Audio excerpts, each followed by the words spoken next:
ओडिशा सत्यतार परिचय।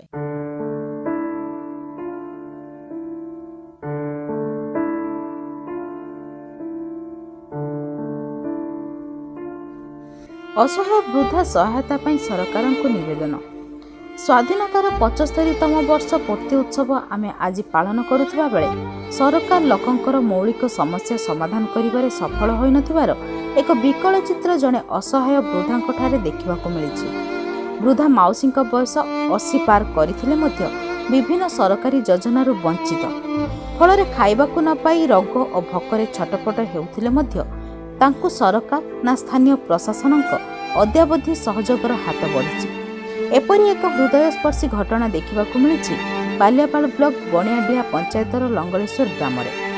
नाम तांकर सुभाषिनी मल्लिक, स्वामी स्वर्गत राधाकृष्ण मल्लिक। बयस 80 उपरे तांकर स्वामी नाहांती किंबा पिलापिली केही नाहांती। स्वामी अंते से एका रहुछंती। से एबे चाली बुली पारु नथिबा बेले विभिन्न रोगरे रोगाग्रस्त।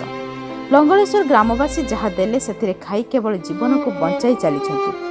बयस 80 पार होइथिले सुधा सरकारक भत्ता योजना ता पाई मूल्यहीन होई पड़िछि।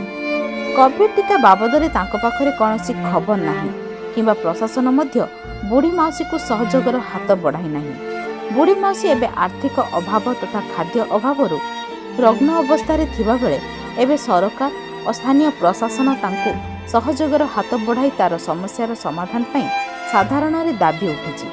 तांको कौनसी सरकारी जरा निवास जदि रखा जाए तेबे माउसी जनक आउ किछि दिन भलरे बंची पारंते। एणु सरकार और स्थानीय प्रशासन बुढ़ी माउसी समस्या उपरे अवगत होई तुरंत सहयोगर हाथ बढ़ाइबा पई राजकिशोर पात्र, सुभाष दास, घन पटायत, अरविंद धल और मनोजपति प्रमुख निवेदन करिसेंति।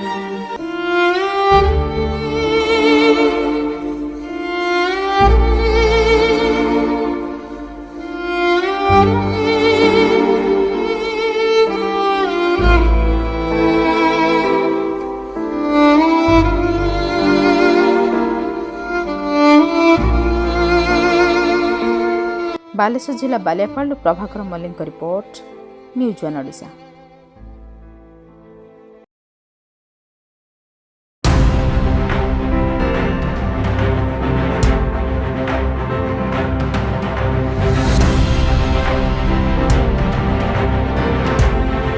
न्यूज वन ओडिशा सत्यतार परिचय।